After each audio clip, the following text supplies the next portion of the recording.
सुप्रभात बच्चों, आशा करता हूँ आप सभी बहुत अच्छे होंगे।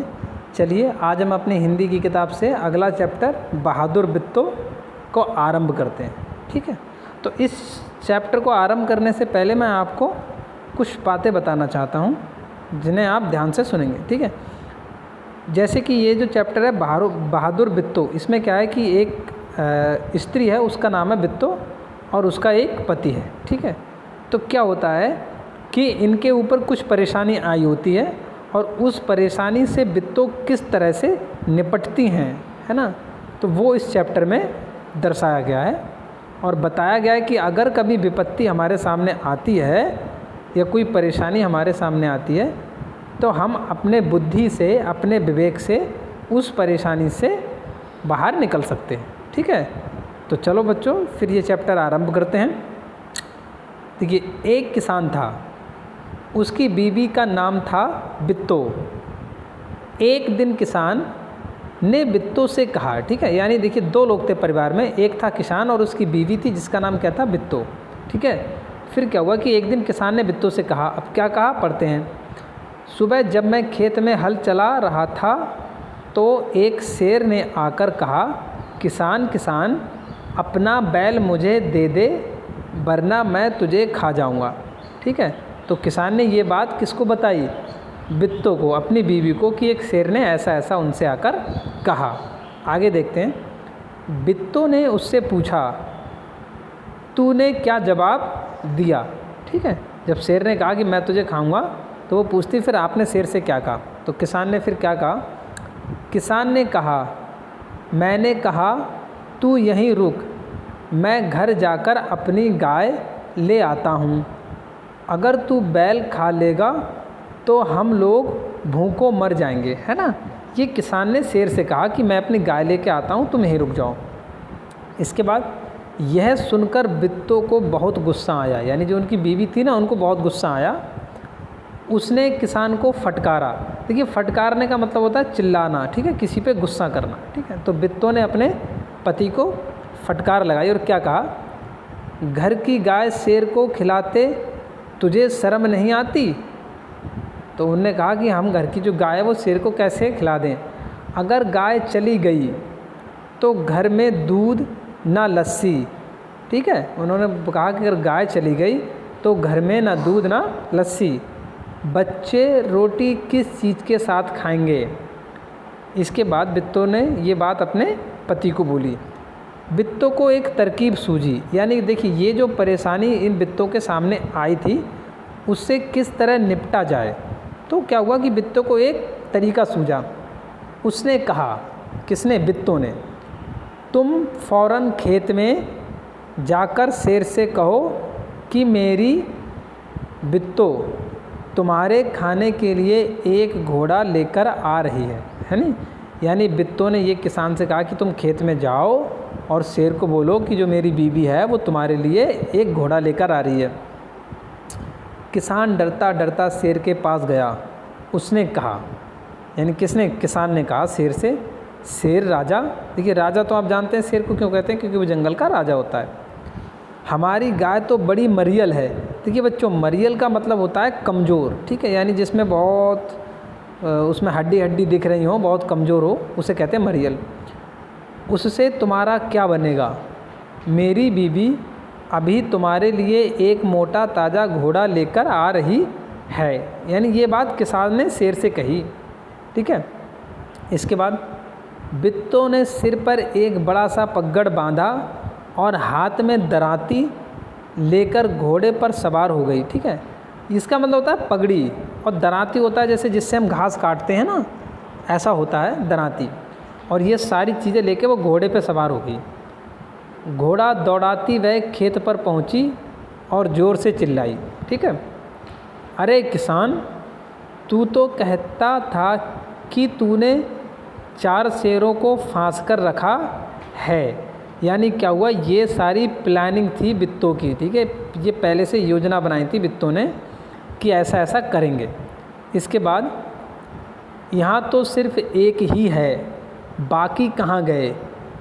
फिर वह घोड़े से उतरकर शेर की तरफ बढ़ी और कहने लगी, अच्छा कोई बात नहीं, नाश्ते में एक ही शेर काफ़ी है। ठीक है, देखिए एक साधारण सी बात है कि कोई हम पर हावी होता है, उससे पहले हम अगर उस पर हावी हो जाते हैं तो वो सामने वाला डर जाता है।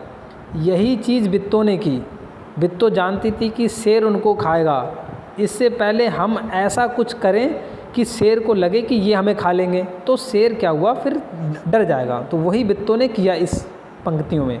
इसके बाद सुनते हैं। इतना सुनना था कि शेर डर के मारे कांपने लगा और भाग खड़ा हुआ। ठीक है, जैसा मैंने समझाया आपको। यह देखकर बित्तो बोली, देखा इसे कहते हैं हिम्मत। तुम तो इतने डरपोक हो कि घर की गाय शेर के हवाले कर रहे थे, है ना। ये बात बित्तो बोलती हैं अपने पति से। ठीक है, कि जब कठिन समय हो तो हिम्मत दिखानी चाहिए। उधर मारे भूख के शेर की आंतें छटपटा रही थी। अब क्या हुआ, शेर को तो भूख लग रही थी क्योंकि शेर को खाने को कुछ नहीं मिला। फिर देखते हैं क्या हुआ कि एक भेड़िए ने पूछा, यानी रास्ते में उनको एक भेड़िया मिला होगा, और भेड़िया बहुत चालाक जानवर है। महाराज क्या मामला है? भेड़िया पूछता है शेर से कि महाराज क्या मामला है? आप आज बहुत उदास दिखाई दे रहे हो। ठीक है, इसके बाद शेर ने कहा, यानी शेर ने फिर उसका उत्तर दिया, कुछ ना पूछो, आज मुश्किल से जान बची है। आज एक ऐसी राक्षसी से पाला पड़ गया जो रोज़ सुबह 4 शेरों का नाश्ता करती है। देखो, राक्षसी का मतलब होता है बहुत ही ज़्यादा दुष्ट स्त्री। ठीक है, वो होती है राक्षसी। ठीक है, तो ये शेर ये सारी बात भेड़िया को बताता है। यह सुनकर भेड़िया बहुत हंसा। ठीक है, अब ये सारी बात जब भेड़िया ने सुनी कि एक राक्षसी है, वो 4 शेरों को मारकर नाश्ता करती है, तो ये सुनकर भेड़िया बहुत हंसा। वह सुबह झाड़ी में छिपकर सारा तमाशा देख रहा था। ठीक है, यानी ये जितना तमाशा हुआ कि वो बित्तो घोड़े से उतरी और शेर की तरफ गई नाचती, ये सारा सब कुछ उसे पहले से पता था। उसने कहा, किसने? भेड़िया ने। भेड़िया ने कहा, भोले बादशाह, वह तो बित्तो थी जिससे आपने राक्षसी समझ लिया था। आप इस बार फिर कोशिश करके देखिए। ठीक है, यानी उसने बताया कि वो बित्तो थी, वो झूठ बोल रही थी, वो कोई राक्षसी नहीं है। आप एक बार फिर से कोशिश करो। ये सारी बात भेड़िया ने कही। ठीक है, इसके बाद देखते हैं। अगर बैल आपके हाथ ना आए तो मेरा नाम भेड़िया नहीं। ठीक है, यानी भेड़िया दावा ठोकता है कि महाराज आप एक बार कोशिश करो, आपको खाने को भेड़िया मिल जाएगा। बहुत कहने सुनने पर शेर किसान के खेत में जाने के लिए तैयार हो गया। अब जब भेड़िया ने समझाया तो फिर क्या हुआ कि शेर तैयार हो गया। लेकिन उसने भेड़िया से कहा, तुम अपनी पूंछ मेरी पूंछ से बांध लो। ठीक है, देखो ऐसा उसने क्यों कहा कि मेरी पूंछ अपनी पूंछ से बांध लो, ताकि अगर वो राक्षसी दोबारा शेर को खाने आए तो भेड़िया उसे छोड़ कर ना भाग जाए। ठीक है, इसलिए उसने ऐसा कहा। अब देखते हैं। दोनों जने पूंछ बांधकर चल पड़े। उन्हें देखते ही किसान के होश हवास गुम हो गए। देखिए, होश हवास का गुम होने का मतलब होता है बहुत ज़्यादा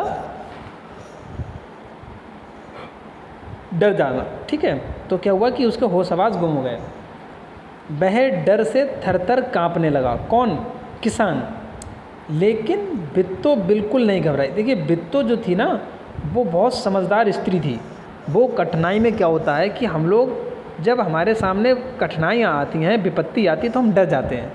जबकि बित्तो ऐसा नहीं थी, वो बिल्कुल नहीं डरती थी और वो सोचती थी कि इससे मैं कैसे बाहर निकलूं। तो फिर पढ़ते हैं आगे। लेकिन बित्तो बिल्कुल नहीं घबराई। भेड़िए के पास आकर उसने कहा, किसने? बित्तो भेड़िए के पास गई और कुछ बोलती है। क्या बोलती है? क्यों रे भेड़िए, तू तो अभी वादा करके गया था कि तू अपनी पूंछ से 4 शेर बांध कर लाएगा।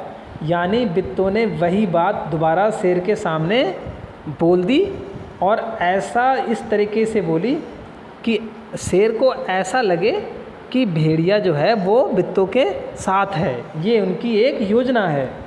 ठीक है, चलो लेकिन तू तो सिर्फ एक ही शेर लाया है, वह भी मरियल सा, भला इसे खाकर मेरी भूख मिट सकती है। खैर इस वक्त यही सही। इतना कहकर बित्तो आगे बढ़ी। ठीक है, यानी बित्तो ने फिर से पूरा योजना बना ली। शेर के होश हवास उड़ गए।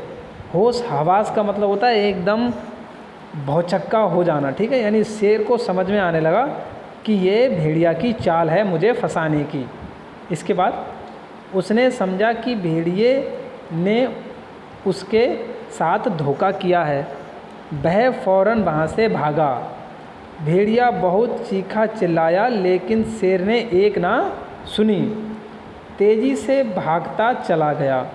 किसान और बित्तो आराम से रहने लगे। उन्हें मालूम था कि अब शेर उनके खेत की तरफ फिर कभी नहीं आएगा। ठीक है बच्चों, तो अब आप मुझे बताइए कि इस कहानी से क्या सीख मिली। देखिए, इस कहानी से हमको सीख मिलती है कि जब भी कभी स्थिति कठिन हो या हम किसी परेशानी में हो तो हमको अपना धैर्य नहीं खोना चाहिए, डरना नहीं चाहिए। ठीक है बच्चों, चलो अब इसके प्रश्नोत्तर जो हैं वो हम अगली जो क्लास रहेगी उसमें उस पर विचार विमर्श करेंगे। आज के लिए इतना ही। आशा करता हूँ आप सभी को अच्छा लगा होगा। धन्यवाद बच्चों।